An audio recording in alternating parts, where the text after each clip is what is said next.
saya Faris RM di YouTube Faris RM Publishing Channel. Saat ini saya berada di The Alana, Mataram City, Yogyakarta.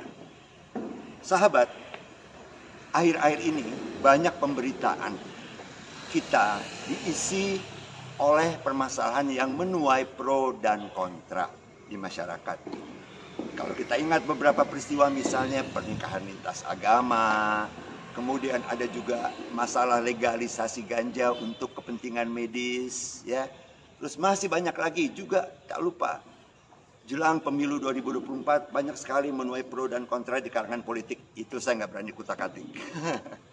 Tapi saya ingin mengajak Anda di acara berbagi ini untuk membahas situasi seputar apa sih sebenarnya yang menimbulkan pro dan kontra di masyarakat.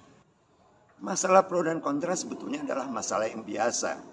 Karena pertama kita mesti ingat sebagai makhluk ciptaan Tuhan, kita manusia adalah makhluk yang diberi privilege oleh Allah Subhanahu wa taala untuk mau dan bisa dan mampu memilih baik yang buruk maupun yang baik, baik yang susah maupun yang sulit.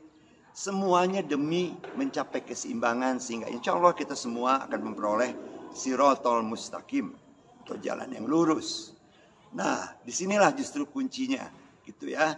Saya ingin mengajak teman-teman semua dalam acara berbagi ini untuk kita harusnya sebagai manusia yang berakal, diberi akal oleh Tuhan, seharusnya bisa tidak buru-buru menentukan pro dan kontra dan membiasakan diri untuk selalu punya referensi-referensi berlapis, tidak hanya melihat satu alasan saja, tapi mempunyai meninjau ya referensi-referensi berlapis sehingga yang ujung-ujungnya kita dapat bermuara kepada keputusan kita sendiri yang kita pilih, baik kita mau pro terhadap satu keadaan ataupun mau kontra terhadap satu keadaan. Saya ambil contoh ya, saya ambil contoh yang paling gampang aja. Karena ini juga terkait dengan pengalaman pribadi saya yang pernah terjerat narkoba, ya. Contoh misalnya saya ambil contoh yang paling mungkin bisa merefleksikan apa yang tadi saya katakan, yaitu masalah legalisasi ganja untuk kepentingan medis, gitu ya. Nah, ini contoh aja. Saya tidak menjustifikasi apa-apa. Tapi saya misalnya mengajak teman-teman untuk berpikir misalnya yang pertama sekali, kalau kita ngomong dari sisi keilahian, ya, dari kehendak ilahi, setiap kehendak ilahi, kejadian apapun, benda apapun ciptaan Tuhan itu selalu memiliki dua sisi, ya, satu sisi manfaat, kedua sisi mudarat. Oke, ya, jadi artinya sekali lagi manusia yang tinggal memilih. Yang kedua, permasalahan hukumnya, ya. Kita manusia Indonesia tinggal di tanah air tercinta ini.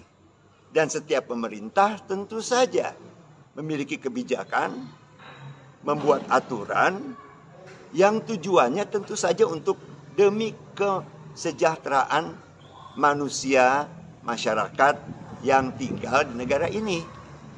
Dengan berbagai kepentingan, dengan berbagai tinjauan, tidak semata-mata begitu saja dibikin peraturan, itu undang-undang.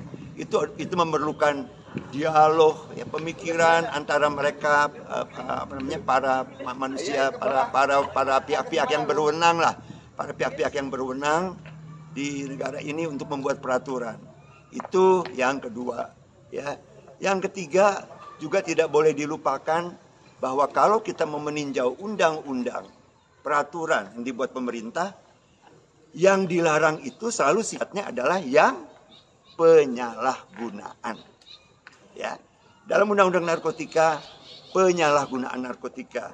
Dalam bidang lain, penyalahgunaan jabatan, penyalahgunaan keuangan, penyalahgunaan kekuasaan, penyalahgunaan kepemimpinan, semua sifatnya penyalahgunaan. Itu yang ada di undang-undang dan peraturan di sebuah negara. Pasti. Sebab kalau sesuatu dilaksanakan demi manfaat, demi kebaikan, dan bukan penyalahgunaan, alasan apa yang perlu dilarang? Gitu kan? Yang ketiga, misalnya, fakta, secara fakta nih sekarang. banyak sudah elemen-elemen atau zat-zat narkoba yang dibuat, yang diambil manfaatnya oleh kepentingan medis untuk dibuat sebagai obat, sebagai solusi. Ya, contohnya aja misalnya pembiusan, narkose. Ya, ketika orang mau menjalani operasi, itu kan bukan penyalahgunaan, tapi dimanfaatkan sesuai kepentingan yang baik. Gitu. Ya, jadi itu contoh-contoh yang saya bilang tadi adalah tinjauan-tinjauan yang berlapis. Sehingga pada akhirnya nanti ketika kita memutuskan kita mau pro dan kontranya itu sudah dengan referensi-referensi yang berlapis-lapis. Bukan hanya dengan satu alasan terus kita sudah bisa berkomentar gitu. Wah, pro, wah, kontra. Nggak demikian gitu. Juga dalam hal-hal lain, misalnya dalam pernikahan lintas agama misalnya, saya ambil contoh. Jangankan yang lintas agama, yang masih seiman aja banyak sekali kok problematika di keluarganya gitu. Bukankah sebaiknya akan lebih baik bagi kita untuk berpikir dulu sebelum bertindak gitu. Berpikir dulu sebelum bertindak. Pikir yang matang, jangan hanya semata mengikuti ego dan kemauan dan kepentingan sendiri saja, tapi lihat bahwa keluarga itu bukan jangka waktu yang pendek, tapi dia merupakan perpaduan datang dari dua lingkungan yang berbeda, pasangan-pasangan itu, dan kemudian nanti akan melahirkan generasi penerus, anak-anak yang akan bertanggung jawab pada kelangsungan kehidupan di negeri kita tercinta ini.